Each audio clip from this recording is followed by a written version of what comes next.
তাহলে চলো শুরু করি এনিমির শেষ পর্বটি, যা হলো পর্ব নাম্বার 11। পর্বের শুরুতেই আমাদেরকে দেখানো হয় দই এবং কারেন্টকে, যেখানে দই এখনো ছোট। দই কোনো মেশিন আছে এবং বলে, আমি ভাবিনি আবার যেতে হবে। কারেন্ট বলে, চিন্তা করবেন না, এবার 5 বছর লাগবে না। দই বলে, আমার হঠাৎ বড় হয়ে যাওয়া কি ঠিক হবে?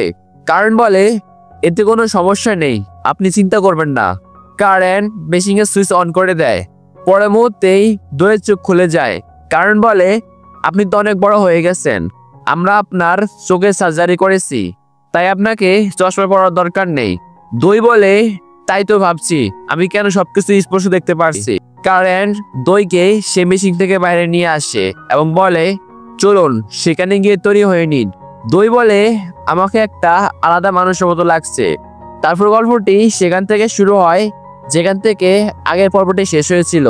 দই এবং ঋতো হাত মিলাচ্ছে। ঋতো বলে, তাহলে হলো নাম্বার 3। দই কোরদা বলে, নাম্বারদের রুমে অনুমতি ছাড়া আসা নিয়মের বিরুদ্ধে। কারণ বলে, মাফ করবেন, টিভিতে একটা টেররিস্ট বিপজ্জনক কথা বলছিল, তাই আমরা একটা নিরাপদ জায়গা খুঁজছিলাম। ঋতো জিজ্ঞাসা করে, দই সেন, তুমি এতদিন কোথায় ছিলে?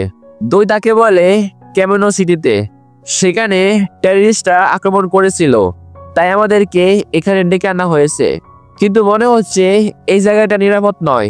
কারণ বলে, আমি আপনার কাছে কিছু জিজ্ঞাসা করতে চাই, সে ম্যাসমিট মেয়েটি কেমন?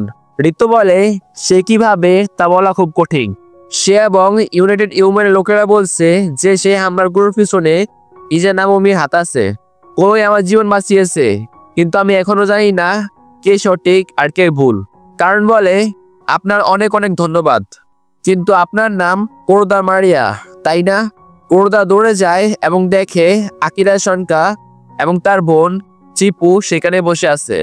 সে চিপুর গলা জড়িয়ে ধরে এবং বলে, আমি খুব খুশি যে তুমি নিরাপদ।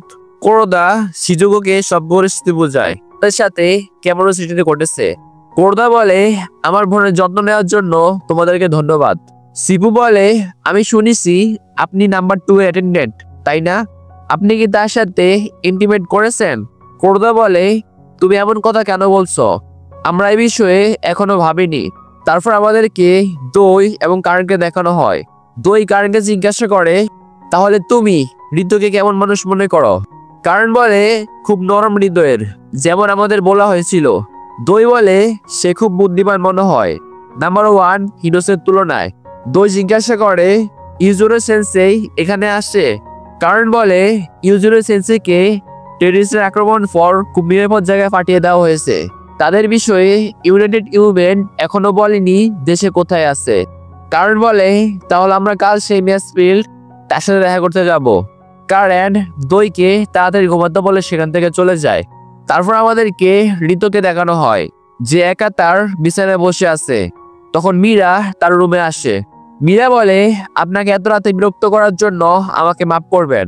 ঋতু বলে, না এমন নয়, আমি তোমাকে এখানে ডেকেছি। মীরা বলে, তাহলে আপনি কোন বিষয়ে কথা বলতে চান? ঋতু বলে, তুমি আমার সাথে শাওয়ার রুমে চলো। মীরা লজ্জা পেয়ে লাল হয়ে যায়। ঋতু বলে, না এটা তেমন নয় যেমন তুমি ভাবছো। তারপর তারা দুজন শাওয়ার রুমে চলে যায়। মীরা বলে, তাহলে কথাটা এমন যে আপনি চান না ইউনাইটেড ইউম্যান এ কথাটা শুনুক। ঋতু বলে, খুব খারাপ জিনিসগুলো এখানে ঘটছে, আমি চাই তুমি আমাদের সাথে এখান থেকে পালিয়ে যাও। যে লাইভে এসে বলছিল সে আরিসা, যাকে আমি খুঁজছিলাম। মীরা বলে, আপনার এমন মনে হয় না আমি ওই সব কথা ইউনাইটেড ইউম্যানকে বলে দেব? ঋতু বলে, আসলে আমার এমন মনে হয় না, আমি যখন থেকে কোলশিপ থেকে জেগেছি তুমি সবসময় আমার সাথে ছিলে। তুমি আমার সাথে চলো, আমরা খুঁজে বের করব কি সত্যি আর কি মিথ্যা। ইউনাইটেড ইউম্যান বলছে যে সে টেররিস্ট, কিন্তু আমার এডিসের উপর পুরো বিশ্বাস আছে। মীরা ঋতুকে বলে, আমি আপনার সাথে যেতে পারবো না। ঋতু বলে, কেন? কারণ তোমার কাছে ইউনাইটেড ইউম্যান গুরুত্বপূর্ণ। তারপর মীরা তার সব কাপড় খুলে ফেলে এবং বলে, যদি আপনি চান আমি আপনার সাথে যাই, তাহলে আপনি আমার সাথে এখন ইন্টিমেট হন। ঋতু বলে, কি তুমি আমার সাথে আসতে চাও না? কারণ তোমার জানা যে আমি তোমাকে মানা করব। তারপর মীরা চিৎকার করে বলে, আমি আপনার সাথে যেতে চাই, এবং কাঁদতে শুরু করে। তারপর আমাদেরকে মীরার কিছু 5টা সিন দেখানো হয়। মীরা খুব ছোট মেয়ে এবং টিভিতে ঋতুকে দেখে।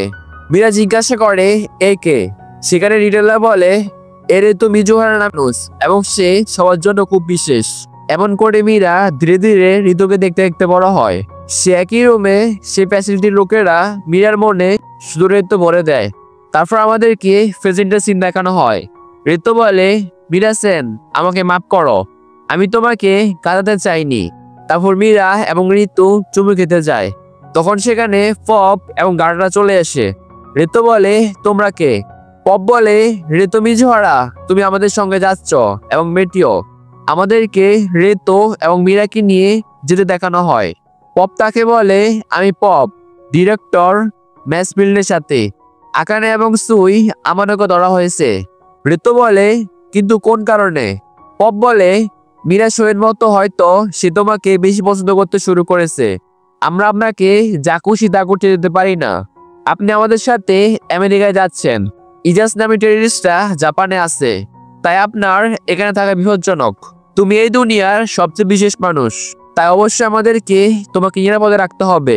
চিন্তা করো না, ডিরেক্টর আমাদেরকে বলেছে যে তোমাকে ভালো করে যত্ন নেওয়া হবে। তখন আকানে তাদের দুজনকে বাঁচাতে আসে, তার সাথে সুইও আসে। তার দুইজন গার্ডদের সামনে দেয়। তখন পপ মীরাকে ধরে নেয় এবং বলে নড়ো না, নতের মাথা উড়িয়ে দেব। সেখানে রে এবং কোরোদা আসে এবং মীরাকে বাঁচিয়ে নেয়। রে মীরাকে বলে তুমি কি করছো, তাড়াতাড়ি করো এবং বেরিয়ে যাও। জাপানি বেঞ্চ তারা হুড়া লেগে যায়, কারণ ঋতু মিজুহারা পালিয়ে গিয়েছে। সবাই তাকে খুঁজছে। তারপর আমাদেরকে কারেন এবং দইকে দেখানো হয়, যারা কোলোয়ের সাথে দেখা করতে এসেছে। কারণ বলে স্টাফরা একটু বেশি তাড়াহুড়া মনে হচ্ছে, কিছু ঘটেছে কি? ক্লোই বলে ওরা শুধু আমার সাথীদের একজন ভুল করেছে, এটা কোনো বড় কথা নয়। ক্লোই বলে তুমি কামরা থেকে শুধু হ্যালো বলতে আসনি, তাই না? কারণ বলে ডোইস আমার অ্যাটেন্ডেন্ট হিসেবে, তার বদলে আমি আপনার সাথে কথা বলতে চাই। কারণ বলে আমাকে একটা ডিল করতে হবে। আমাদের তাদের ডিলের বিষয়ে কিছু বলা হয় না। কারণ বলে তাহলে কি মনে হয় এটা একটা ভালো ডিল, তাই না? ক্লোই বলে আমি তোমাকে বুঝি, এটা একটা ভালো অফার, আমি এ বিষয়ে ভাববো। কারণ বলে তাহলে আমার একটা রিকোয়েস্ট আছে। ক্লোই বলে বলো। কারণ বলে আমি চাই আপনি আমাকে 3 ম্যাগির সাথে মিলিয়ে দিন। কারণ সেই 3 জনের কথা বলছে যারা এই পুরো ইউনাইটেড ইউমেনকে রুল করে। কারণ বলে আমি তাদের বিষয়ে শুনেছি, সবাই আলাদা আলাদা বয়সের এবং আলাদা জায়গার, এবং তাদের সবার মধ্যে একটা জিনিস সেম, আর তা হলো তাদের মন এবং পুরুষদের প্রতি ঘৃণা। কারণ বলে আমি কি ঠিক, তাই না? ক্লোই বলে যদি দইসেন আমাদের সাথে দেয় তাহলে তোমাকে চান্স মিলতে পারে। কারণ বলে এটা আপনি আমাদের জন্য পরেও করতে পারেন। আমাকে আর একটা জিনিস চাই, আপনি কি জাপান দখল করতে যাচ্ছেন? ক্লোই বলে যতটা জাপানি ভাষা আমার জানা আছে তার হিসেবে এটা ঠিক শব্দ নয়। আমাদের ওয়ার্ল্ড হেডকোয়ার্টার থেকে জাপানি লোকেদের রক্ষা করার জন্য পাঠানো হয়েছে। কারণ বলে আপনি যা খুশি শব্দ তা ব্যবহার করতে পারেন, কিন্তু আমার মনে হয় জাপানি লোকেদের উপর জাপানের কোনো একজন রাজ করা উচিত। কারণ বলে আপনি কি আমাকে সে পজিশন দেবেন? ন্যাশনাল অফিসের ডিরেক্টরের এটা সেই পজিশন যা পুরো জাপানে রাজ করার জন্য যথেষ্ট। তারপর আমাদেরকে রেতো সিন দেখানো হয়, তার সাথে মীরা, সুই, কোরোদা, আকানে সবাই আছে। কারণ জিজ্ঞাসা করে তাহলে কেমন লাগলো আপনার বড় শরীরের সাথে অভিজ্ঞতা? তুই বলে আমার খুব ভালো লাগছে। কারণ বলে মনে হচ্ছে যেন আপনি সত্যি বড় হয়ে গেছে। দই বলে কোলোয়ের কোনো উত্তর এসেছে? কারণ বলে সে শুধু বলেছে যে আমি এ বিষয়ে ভাববো। সে দইকে বলে মনে হচ্ছে নাম্বার 2 ঋতু মিজুহারা পালিয়ে গেছে। দই একটু অবাক হয় এ কথা শুনে এবং বলে সে আমার ভাবনার চেয়েও বেশি সাহসী। তারপর আমাদের ঋতু সিন দেখা। রে বলে আমি সব করব যাতে আপনার ভাই নিরাপদে থাকে। ঋতু বলে আমার ভাইয়ের যত্ন নেওয়ার জন্য ধন্যবাদ। আকানে বলে রেতো আমরা উপরে যাচ্ছি। রেতো নিচে থেকে মীরার সাথে একটু কথা বলে এবং বলে যা কিছু তুমি আমার জন্য করেছো তার জন্য ধন্যবাদ। মীরা বলে না, আমি কিছুই করিনি, আমাকে আপনার ধন্যবাদ দেওয়া দরকার নেই, আপনার সাথে থাকে আমার ভাগ্য। রেতো মীরাকে জড়িয়ে ধরে বলে আমি অবশ্যই ফিরে আসবো, আমার অপেক্ষা করো, আমি তোমার কাছে প্রতিজ্ঞা করছি ততক্ষণ তুমি শুধু নিরাপদে থাকো। তারপরে ঋতু জাহাজ নিয়ে চলে যায়। আকানে বলে এই সেই মেয়ে যে আমাদের জাপান থেকে বাইরে নিয়ে যাবে, কিন্তু এটা সেই মেয়ে হিকারু। সে বলে আমরা দক্ষিণের দিকে যাব। হিকারু বলে দক্ষিণের ভিতর তাইওয়ানে, আপনি সেখানে অ্যারিসার সাথে মিলতে পারবেন। হিকারু বলে জাপানে থাকা অ্যারিসাও সেখানের জন্য চলে গেছে। সে বলেছে যে সে আপনাকে দেখতে চায়। তারপর রিতো সিন দেখানো হয় যে মীরার বিষয়ে ভাবছে। সেখানে মাহিরু আসে। রিতো বলে আপনি মীরার বিষয়ে ভাবছেন তাই না? মাহিরু রিতোর সঙ্গে মজা করে এবং বলে আমি অ্যারিসাকে বলে দেব। সে রিতোকে একটা ট্যাবলেট দেয়। তারপর সেই ট্যাবলেটে হিনোর সাথে রিতোর কথা হয়। হিনো বলে তুমি যতটা দেখতে তার চেয়ে বেশি সাহসী, কিন্তু আমার মনে হয় তুমি একদম ঠিক করেছো। সেই খরচ মেয়েটা আমাকে মেয়েদের সাথে ইন্টিমেট হতে মানা করেছে এবং আমাকে এখান থেকে যেতে দিচ্ছে না। রিতো বলে যদি তুমি আমাদের সাথে এখানে আসতে পারতে, কিন্তু আমাদের সবকিছু খুব তাড়াতাড়ি করতে হয়েছিল। হিনো বলে এই ট্যাবলেটটা বিশেষ, আমার প্রিয় অ্যাসিস্ট্যান্ট আমার জন্য বানিয়েছে। রিতো বলে যদি এটা আন্ডারগ্রাউন্ড নেট ব্যবহার করে তাহলে ইউনাইটেড হিউম্যান এটা ডিটেক্ট করতে পারবে না। হিনো বলে আমার সাথে কয়েকদিন পর পর কথা বলো যে তুমি কি করছো। রিতো বলে হ্যাঁ, নিজের যত্ন নাও, এবং এখানে তাদের কল কেটে যায়। তারপর আমাদের হিনো সিন দেখানো হয়। হিনো বলে আমার রিতো চিন্তা হচ্ছে এবং সবার যারা এখানে নেই। এনোকো বলে আমি যা সম্ভব তা করব।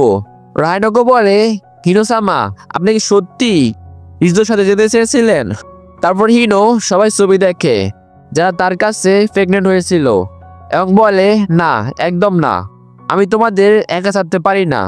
তারপর আমাদের ক্লোই সিন দেখানো হয়। সে পপকে বেঁধে রেখেছে এবং দুজনই পুরো নেকেড। ক্লোই পপকে কুকুরের মতো মারে। পপ বলে প্লিজ আমাকে আরেকটা চান্স দিন। ক্লোই বলে তোমার ভালো করে জানা যে তুমি কি করেছো। তারপর আমাদের রে এবং মীরা সিন দেখানো হয় যাদের ক্লোই ধরেছে। ক্লোই বলে আমাদের তোমাদের দুজনের উপরে নজর রাখা উচিত ছিল। রে বলে এসব আমার ফেলেন ছিল, মীরার সাথে কোনো সম্পর্ক নেই।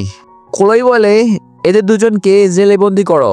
ক্লোই নিজের সাথে কথা বলে এবং বলে এখন আমাদের পরের স্টেপের সময় এসেছে, যা হলো সব পুরুষকে দুনিয়া থেকে শেষ করা।